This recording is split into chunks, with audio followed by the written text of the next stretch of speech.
सभी विद्यार्थियों का स्वागत है हमारे चैनल पे। तो आज हम देखेंगे एक महत्वपूर्ण टॉपिक जिसको कहते हैं क्वेश्चन टैग। आप सभी को इसके विषय में पता होगा, अगर नहीं पता है तो सुन लीजिए कि ये क्वेश्चन टैग से संबंधित प्रश्न आपके एग्ज़ाम में आते हैं और क्वेश्चन टैग से संबंधित एरर में भी आ सकते हैं, ठीक, और फिलर्स में भी आ सकते हैं। चार ऑप्शन ऊपर दे दिया, चार ऑप्शन बता दिए दे दिए नीचे कौन सा इसमें टैग लगेगा। तो फिलर में, एरर में या अन्य सेंटेंसेस में इस तरह के प्रश्न पूछे जा सकते हैं क्वेश्चन टैग। तो क्वेश्चन टैग के विषय में हम आपको एक एक बारीकियां, एक एक चीज़ें और एक एक रूल बताने वाले हैं। आपको करना क्या है, आपको नोटबुक निकाल के बैठ जाना है और जितने हम रूल बता रहे हैं इनको नोट करना है, इनको समझना है और इस पर आधारित आपको अभ्यास भी मिलेगा, एक्सरसाइज भी मिलेगी। इस एक्सरसाइज को हल करिए और बेहतर तरीके से सीखिए ताकि आपके एग्ज़ाम में क्वेश्चन टैग से संबंधित कोई प्रश्न आ जाए तो अब मिस नहीं होगा। इस वीडियो के बाद आपका क्वेश्चन टैग बिल्कुल पूरा हो जाएगा, कंप्लीट हो जाएगा। बस ध्यान से सुनना है, समझना है और देखना है। नहीं समझ में आता दोबारा वीडियो देखिए, कमेंट करके आप कोई चीज़ पूछ भी सकते हैं, हम और अच्छे से एक्सप्लेन करेंगे। तो चलिए हम शुरू करते हैं अपना क्वेश्चन टैग। तो क्या है क्वेश्चन टैग की डिफिनेशन? देखिए, question tag are not a complete question in itself. तो ये क्वेश्चन टैग होते हैं, ये स्वयं में एक कंप्लीट क्वेश्चन नहीं है। पहली बात तो ये कंप्लीट एक प्रश्न नहीं है, आप ये समझिए, कंप्लीट ये क्वेश्चन नहीं है। तो ये क्या है? ये हैं there are a form of question attach with a statement. जैसे एक स्टेटमेंट दे दिया, तुम इसे हिंदी में हम आपको बता रहे हैं, हिंदी से बेहतर समझाएंगे। देखिए, जैसे तुम किताब पढ़ते हो, लिखा है तुम किताब पढ़ते हो, ठीक है, ये एक सिंपल स्टेटमेंट दिया है, ठीक। और तो इसका क्वेश्चन होगा, क्या तुम नहीं पढ़ते हो? क्या तुम नहीं पढ़ते हो? हिंदी में हम आपको बता रहे हैं। तो तुम एक किताब पढ़ते हो, तो क्या तुम नहीं पढ़ते हो? क्या तुम नहीं पढ़ते हो इस वाक्य को पूरा कर रहा है, मतलब इस वाक्य में अपनी सहमति बता रहा है कि तुम पढ़ते हो। ये जो क्वेश्चन टैग होता है, ये ऊपर वाला जो वाक्य होता है, इससे पहले वाला वाक्य, उसके स्टेटमेंट की को सहमति में व्यक्त करता है कि हाँ ये ऐसा होता है। तुम किताब पढ़ते हो बराबर क्या होगा? क्या तुम नहीं पढ़ते हो? हमने तुम्हें बताया था, इसका क्या होगा हिंदी में? हमने तुम्हें नहीं बताया था? क्या हमने तुम्हें नहीं बताया से ये सिद्ध हो रहा है कि हमने तुम्हें बताया था, ठीक। और देखिए, कायदे समझिए इसको। अब एक मान लो इस वाक्य लिखा है यूनिवर्सल ट्रूथ वाला, सूरज पूरब से निकलता है, सूरज पूरब से निकलता है। इसका टैग क्या होगा? इंग्लिश में भी बताएंगे भी आपको। सूरज पूरब से निकलता है, इसका टैग होगा, क्या सूरज पूरब से नहीं निकलता है? तो क्या सूरज पूरब से नहीं निकलता है, जो आप हमारा टैग बना है क्वेश्चन वाला, ये बता रहा है कि सूरज पूरब से निकलता है, ठीक।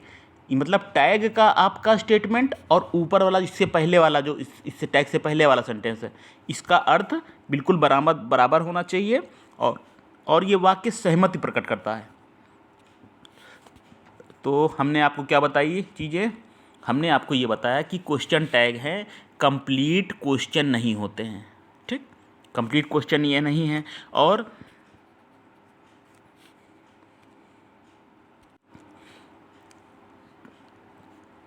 there are a form of question tags are also used in everyday life conversation in order to seek attention। Listener का ध्यान, मतलब श्रोता का ध्यान खींचने के लिए हम बातचीत में क्वेश्चन टैग का प्रयोग करते हैं, ठीक। और देखिए अब क्या है, अगला हमारा कह रहा है वाक्य कि कितने टाइप के होते हैं? Positive question tags are set to be positive if it is attach to a negative statement. देखिए, अगर कोई भी बात पॉजिटिव तरीके से कही गई है, क्या कहा? कोई भी बात पॉजिटिव तरीके से कही गई है तो उसका जो बनेगा टैग वो बनेगा किस में बनेगा, निगेटिव में बनेगा। अब एक वाक्य है निगेटिव में अगर दिया है, देखिए दिया है क्या, दिया है सी इज नॉट वर्किंग, दिया है वाक्य sentence she is not working, वह काम नहीं कर रही है, तो इसका क्वेश्चन टैग हमारा इतना पार्ट होगा, इज सी, क्या होगा, इज सी मतलब क्या वो कर रही है। तो आपको करना क्या है, आपको सबसे पहले हेल्पिंग वर्ब शुरुआत में लिखनी है, नोट कर लीजिएगा। क्वेश्चन टैग के लिए सबसे पहले क्या आएगा, हेल्पिंग वर्ब लिखनी है, ठीक। वाक्य की हेल्पिंग वर्ब पहले लिखनी है, ठीक। और नोट करिए, और नोट ये करिए कि आपको प्रोनाउन का प्रयोग करना है। क्या क्या प्रयोग करना है, प्रोनाउन का। अब मान लीजिए यहाँ सी की जगह सीता होता, ठीक है, सीता इज नॉट वर्किंग, तो पहली बात हमने बताई ये वाक्य जो आपका लिखा है निगेटिव में ना, निगेटिव में, अब इसका जो टैग बनेगा वो पॉजिटिव में बनेगा, ठीक। पॉजिटिव जो सेंटेंस होता है उसका टैग बनेगा निगेटिव में, ये भी नोट कर लीजिए। पॉजिटिव सेंटेंस का किस में बनेगा, टैग बनेगा किस में, निगेटिव में, ठीक। और निगेटिव टैग का निगेटिव स्टेटमेंट का जो टैग बनेगा वो बनेगा पॉजिटिव में, ठीक। फिर से हम रिवाइज कर देते हैं। क्वेश्चन टैग में क्या करेंगे हम, एक सबसे पहले हेल्पिंग वर्ब शुरुआत में लिखनी है, लिखनी ही लिखनी है, ठीक। प्रोनाउन का प्रयोग करना है, ठीक। और तीसरी बात बताई, यदि हमारा एक वाक्य है वो पॉजिटिव में दिया है तो उसका जो टैग बनेगा वो किस में बनेगा, निगेटिव में भी बनेगा, ओके। अगर एक वाक्य हमारा निगेटिव में दिया है तो उसका टैग कैसे बनेगा, पॉजिटिव बनेगा। देखिए धीरे धीरे समझते चलिए। सी इज नॉट वर्किंग, ठीक है, तो इसका टैग इज लगाया, अच्छा लगाया। हमने पहले बताया था हेल्पिंग वर्ब सबसे पहले लिखनी है, इज लिखी है, ठीक। उसके बाद इज के बाद जो प्रोनाउन लिखना है वो शी लिखा है, ठीक है। और अगर इस यहाँ पे नॉट ना होता तो हम नॉट लगाते, चूँकि ये निगेटिव वाक्य है तो इसका जो टैग बनेगा वो कैसा बनेगा, पॉजिटिव में बनेगा। तो क्या हो जाएगा, इज सी, इज सी आप इतना लिखेंगे, सही, ये टैग हो गया। वह काम नहीं कर रही है तो टैग कह रहा है इज सी, क्या वो कर रही है, क्या वो कर रही है, इससे हम सहमति बता रहे हैं कि हाँ पक्का है कि वो काम नहीं कर रही है, ठीक है। इसी तरह चलिए अगला देखेंगे। They had not gone there, ये कॉमा भी लगेगा यहाँ पर, कॉमा छूट गया है। They had not gone there, पहली बात कि ये हमारा निगेटिव सेंटेंस है, ठीक है, समझ में आई बात। दूसरी बात कि इसका टैग बनाने के लिए पहला काम करना पड़ेगा, हेल्पिंग वर्ब पहले लिखना पड़ेगा, लिख दिया है, हैड लिख दिया है, ठीक है। फिर प्रोनाउन लिखना पड़ेगा, प्रोनाउन, ठीक, प्रोनाउन लिख दिया है। अब चूंकि ये निगेटिव सेंटेंस है तो इसके टैग में हम नॉट नहीं लगाएंगे। हम समझ रहे हैं कि आप समझ रहे होंगे हमारी बातों को, ध्यान से सुनेंगे समझेंगे तो समझ में आएगा, ठीक। चलिए हम प्रैक्टिस भी कराएंगे। तो अब हमारा अगला वाक्य क्या है, अगला हमारा सेंटेंस है निगेटिव क्वेश्चन टैग, है। Negative question tag are set to be negative if it is attach to positive statement. तो निगेटिव अगर टैग तब बनेगा जब हमारा स्टेटमेंट कैसा हो, पॉजिटिव में हो। इसमें लिखा है we are reading, we are reading कैसा वाक्य है, वी आर रीडिंग एक पॉजिटिव वाक्य है, ठीक, हम पढ़ रहे हैं, हम पढ़ रहे हैं, ये पॉजिटिव वाक्य है, इसका टैग बनाना है। तो नियम याद रखिए, हमने आपको बताया क्या करेंगे, हेल्पिंग वर्ब सबसे पहले लिखेंगे, आर लगाया पहले, ठीक, आर। और फिर क्या करेंगे, चूँकि ये पॉजिटिव है वाक्य, वी आर रीडिंग एक पॉजिटिव साधारण वाक्य है तो इसका टैग नॉट में बनेगा। तो अब इसको आरंट लिख देंगे, कंस्ट्रक्टेड फॉर्म लिखते हैं हम इसमें, ठीक। निगेटिव में इसमें जो क्वेश्चन टैग में आती है वो कॉन्स्ट्रक्टेड फॉर्म आती है, आरंट वी आ जाएगा। ठीक, आरंट वी आ जाएगा। अगला देखिए, इसी प्रकार अगला वाक्य कैसे होगा, they will do this job. They will do this job, ये आपका पॉजिटिव सेंटेंस है। इसका क्वेश्चन टैग बनेगा वोंट यू। क्या बनेगा, वोंट यू। विल का आपको मालूम है, विल और नॉट को लिखना हो तो क्या लिखते हैं, विल और नॉट को अगर लिखना हो कॉन्स्ट्रक्टेड मतलब शॉर्ट फॉर्म में लिखना हो तो इसका आता है वॉन्ट। विलेंट नहीं आता, वॉन्ट आता है। विल और नॉट साथ में वॉन्ट हो जाएगा। और वॉन्ट के बाद क्या सब्जेक्ट आएगा, यू। नॉट इसलिए आया क्योंकि ये हमारा इससे पहले का जो वाक्य था वो कैसा था, वो हमारा पॉजिटिव में था, अफर्मेटिव में था। ठीक, चलिए नेक्स्ट कह रहा है कि नोट जो करने वाली बात है आपकी, वो नोट करने वाली बात ये है कि स्टेटमेंट अगर पॉजिटिव हो तो टैग कैसा बनेगा, निगेटिव। इसको नोट कर लीजिएगा। अगर स्टेटमेंट हमारा निगेटिव है तो टैग कैसे बनेगा, टैग बनेगा पॉजिटिव में। ध्यान से इस चीज़ को देख लीजिए जो हम बता रहे हैं। इसमें जो अगर हमारा स्टेटमेंट पॉजिटिव है मतलब अफर्मेटिव है, बार बार कह रहे हैं, यही आपका मेन नियम है। अब पॉजिटिव इसमें स्टेटमेंट है तो हमारी टैग जो बनेगा वो निगेटिव बनेगा। अगर हमारा स्टेटमेंट निगेटिव में है तो टैग बनेगा पॉजिटिव में।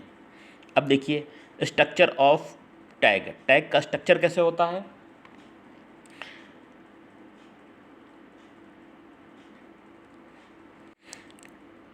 टैग की वाक्य रचना में ये देखिए स्ट्रक्चर ऑफ पॉजिटिव टैग। ठीक, पॉजिटिव कोई अगर बात कही गई है,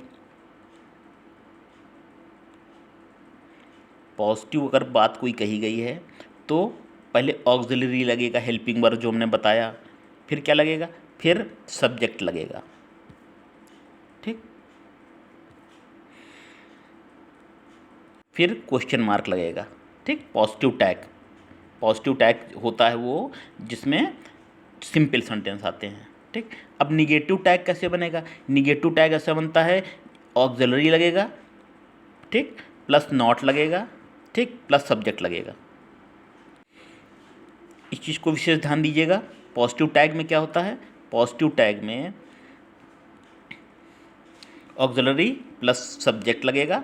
ठीक, निगेटिव टैग में क्या होता है, auxiliary plus not plus subject. आगे चलेंगे, निम्नलिखित वाक्यों में हम देखेंगे क्या है, complete the following by using suitable tag. सही टैग लगाना है आपको, इसमें टैग का प्रयोग करना है जो हमने ऊपर रूल्स बताए थे उसके अनुसार। इसमें आप बताइए क्या हम करेंगे। इसका जो ये सेंटेंस दिया है इसका टैग बताना है आपको। एक्सरसाइज है, he isn't going to do it, he isn't going to do it. इसका टैग क्या बनेगा, बाद में उसके क्वेश्चन ये कॉमा लगा हुआ है, इसका क्या बनेगा, इसका टैग क्या होगा ये बताना है।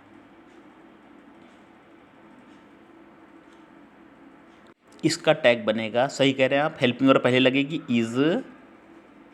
ठीक, इज लगेगा। नॉट चूंकि इसमें दिया हुआ है पहले तो नॉट नहीं लगाना है और सब लिखना है प्रोनाउन इज ही। क्या लगेगा, इज ही, ये वो पूरा हो गया। He isn't going to do it, इसका आंसर होगा, क्वेश्चन टैग होगा is see, is he. You enjoyed that, you enjoyed that, comma लगाइए। इसका टैग क्या होगा, पहली बात ये आपका पॉजिटिव सेंटेंस है। ठीक, टैग कैसी आएगी, निगेटिव आएगी। किस, तो इसमें आएगा क्या आएगा, डिडेंट। डिड नॉट का शॉर्ट कॉन्स्ट्रक्टेड फॉर्म है डिडेंट। डिडेंट सब्जेक्ट क्या है, सब्जेक्ट है यू, डिडेंट यू। लास्ट में ये मारना ना भूलिए क्वेश्चन टैग, हाँ, क्वेश्चन मार्क का निशान, डिडेंट यू हो जाएगा। अगला है थर्ड नंबर का, he does not right very well, he does not right very well. इसका क्या होगा, क्वेश्चन टैग बताना है आपको, इधर लिख दे रहे हैं हम। इसमें होगा हेल्पिंग वर्ब लगेगी ऑक्सिलरी वर्ब डज, और क्या होगा, ही, सब प्रोनाउन, डज ही। तो आप समझ रहे हैं, क्योंकि ये वाक्य जो ही डजंट है, डजंट निगेटिव है वाक्य, अब इसमें ऑक्सिलरी लेंगे, हेल्पिंग वर्ब लेंगे, डज लगेगा और प्रोनाउन लेंगे, ही लगेगा। नेक्स्ट देखेंगे, we love it, we love it, तो इसका कैसे होगा, इसका टैग कैसे होगा, कॉमा का लगाइए, वी लव इट का होगा डोंट वी, क्वेश्चन मार्क लगाइए, वी लव इट का क्या होगा, डोंट वी। क्यों, वी लव इट ये एक अफर्मेटिव वाक्य है। सबसे पहले आपने क्या लगाया, आपने लगाया ऑक्सिलरी वर्ब और निगेटिव भी लगेगा। क्यों, क्योंकि नॉट तो में तो इसमें है नहीं, वाक्य सिंपल में है, तो इसका टैग कैसे बनेगा, निगेटिव बनेगा। तो डू नॉट लगना चाहिए, तो डू नॉट का कॉन्स्ट्रक्टिव फॉर्म हो जाएगा डोंट, डोंट फिर प्रोनाउन होगा वी, डोंट वी हो जाएगा। इसमें देखिए it does not work, it does not work, इसका टैग कैसे होगा, इसका होगा डज नॉट पहले है तो नॉट मत लगाइए, डज इट, क्या होगा, डज इट, ये टैग आपका पूरा हो गया। चलिए और अगला है क्या देखेंगे, थोड़ा सा और प्रैक्टिस कर लिए, जितना प्रैक्टिस कर लेंगे उतना आपके लिए अच्छा है। They don't live in water pool, इसका टैग बताना है, इन सबके टैग एक्चुअली में बताने हैं आपको, प्रैक्टिस कर लीजिए। They don't live in water Liverpool, इसमें देखिए, इसमें सबसे पहले क्या होगा, इसमें नॉट है पहले से, कोई बात नहीं, तो आप हेल्पिंग वर्ब डू लिखिए इसमें, और डू लिखा हेल्पिंग वर्ब, यहाँ पे डू लिख दीजिए। और सब्जेक्ट प्रोनाउन क्या होगा इसका, इसका प्रोनाउन होगा दे है, तो ठीक है, तो दे लिख दीजिए, इसमें पहले प्रोनाउन दिया है तो डू दे होगा, लास्ट में क्वेश्चन मार्क लगेगा। सी वर्क्स इन सेल्स, वह सेल्स में काम करती है, तो अब ये असाधारण वाक्य है, इसका बनेगा निगेटिव, टैग बनेगा निगेटिव, डजंट आ जाएगा, डजंट सी, क्या होगा, डजंट सी, पहले आपने क्या लगाया, डज लगाया, फिर नॉट लगाया, फिर उनका कॉन्स्ट्रक्टेड फॉर्म मिला आपको डजंट, तो सी लिखेंगे। इट लुक्स परफेक्ट देयर, तो ये कैसा वाक्य है, ये बिल्कुल सिंपल वाक्य है, अफर्मेटिव है। अब इसका टैग कैसे बनेगा, नॉट बनेगा, लेकिन सबसे पहले हेल्पिंग वर्ब लेनी पड़ेगी, हेल्पिंग वर्ब ऑक्सिलरी वर्ब लेनी पड़ेगी, तो इसमें हो जाएगी डज लगेगी, डजंट, इसमें भी डजंट लगेगा, डजंट लगेगा, और उसके बाद क्या लगेगा, सब प्रोनाउन इट लगेगा। We went there last year, इसमें क्या होगा, we went there last year, तो इसमें होगा डिड होगा, ठीक, डिड के साथ नॉट भी लगेगा, क्यों लगेगा, क्योंकि ये ऊपर का वी वेंट देयर ये साधारण वाक्य है, इसका जब टैग बनेगा तो निगेटिव बनेगा, तो डिडेंट, डिड नॉट का डिडेंट होगा, हमने नॉट पूरा लिख दिया है, आप डिडेंट लिखिए, डिडेंट वी, क्या होगा, डिडेंट वी। इसी प्रकार लास्ट वाक्य देखिए, आई डोंट नो हिम, अब इसका टैग बनाइए, आई डोंट नो हिम। सबसे पहले इसमें हेल्पिंग वर्ब कौन सी है, इसमें है हेल्पिंग वर्ब डू, ठीक, अब डू रहेगी कि डोंट रहेगी, भाई पहले वाक्य में हमारे डोंट है ही है, तो वाक्य हमारा अगर निगेटिव में है तो टैग पॉजिटिव बनाइए, अगर वाक्य हमारा पॉजिटिव में है तो टैग निगेटिव आएगी, तो आई डोंट नो हिम, तो डू आई हो गया टैग आपका कंप्लीट, डू आई है। परीक्षा में जैसे मान लीजिए ये वाक्य दे दिया, ठीक, यही वाक्य दे दिया, इसके बाद ए बी सी डी दे दिया, 4 आपको टैग दे दिए, डोंट डू आई करके, डोंट आई, डजंट आई, इनमें से कोई नहीं, तो आपको बताना है सही फॉर्म क्या होगा, तो होगा डू आई। चलिए इसमें और भी टिपिकल आगे रूल हैं, इसको देखेंगे, हम समझेंगे। चलिए नेक्स्ट रूल के अंतर्गत क्या है, फॉर्मेशन ऑफ टैग को देखेंगे हम। देखिए इस वाक्य में Parul has not eaten has she, Parul ये निगेटिव सेंटेंस है, ठीक, निगेटिव सेंटेंस का जो हमारा बनेगा टैग वो बनेगा पॉजिटिव। तो हैज़ सबसे पहले लिखा, हैज़ क्या है, हेल्पिंग वर्ब है, ठीक, हमने यूज़ कर दिया हैज़। अब पारुल के अनुसार यहाँ क्या आएगा, सी। जो हम बात कह रहे हैं यहाँ पर प्रयोग होगा, क्या प्रयोग होगा, यहाँ पर जो प्रयोग होगा वो प्रयोग होगा प्रोनाउन का यूज़ यहाँ पर करेंगे, ठीक, सी आ जाएगा। क्वेश्चन तो हम समझ रहे हैं, आप चीज़ें नोट कर रहे होंगे, पकड़ रहे होंगे, बहुत सही। चलिए अगला क्या है, अगला है हमारा question tag never start with a capital letter. आपको ये क्वेश्चन टैग को कैपिटल लेटर से नहीं शुरू करना है। जब आप कॉमा, ये जैसे राम इज डूइंग मैथ लिखा है, ठीक है, इसके बाद एक कॉमा आएगा, ठीक आएगा, उसके बाद इजेंट लिखा है ना, तो इज को आई ऐसे नहीं लिखना है, ऐसे नहीं लिखना है, इजेंट लिखना है, इजेंट, ठीक। यानी ये क्वेश्चन टैग को शुरुआत करते समय हमें कैपिटल लेटर का प्रयोग नहीं करना, स्मॉल लेटर्स में लिखना है, ठीक। डियर स्टूडेंट्स, तो हम ये आज आपकी क्वेश्चन टैग की पहली क्लास थी। इसके क्वेश्चन टैग की सेकेंड क्लास में हम आपको इसके से संबंधित और रूल्स बताएंगे। महत्वपूर्ण रूल्स हैं जहाँ से क्वेश्चन आते हैं एग्ज़ाम में। ये तो बेसिक चीज़ थी। इसके बाद हम और स्टैंडर्ड चीज़ों को चलेंगे। हम पहले आपको रूल्स बताएंगे और उस पर आधारित, अभी जैसे हमने एक्सरसाइज, इस क्लास में हमने आपको एक्सरसाइज करवाई, अगले क्लास में भी हम आपको एक्सरसाइज करवाएंगे, ठीक है स्टूडेंट्स। तो बने रहिए हमारे चैनल पे और क्वेश्चन टैग को बिल्कुल पक्का कर लीजिए, मजबूत कर लीजिए, ताकि ये क्वेश्चन बाहर ना जा पाए। और हम आपको समझाएंगे, और जितने भी इसके रूल्स काफ़ी हैं, तो इसके करीब अगर बात की जाए तो इसके हम आपको 13 रूल्स बताएंगे, 13 रूल्स बताएंगे। क्योंकि एक वीडियो में है सब कवर करना थोड़ा मुश्किल हो जाता है, तो हम आपको इसके 13 रूल्स बताएंगे। सब रूल्स इंपॉर्टेंट है, एक बार समझ लीजिए, एक बार वीडियो देख लीजिए, समझ में आ जाएगा। नहीं समझ में आता दोबारा देखिए, ठीक। और हम अभ्यास भी आपको कराएंगे, बेहतर तरीके से बताएंगे। चलिए मिलते हैं नेक्स्ट वीडियो में। वीडियो को शेयर करिए, लाइक करिए और अधिक से अधिक चैनल को सब्सक्राइब करिए। ओके।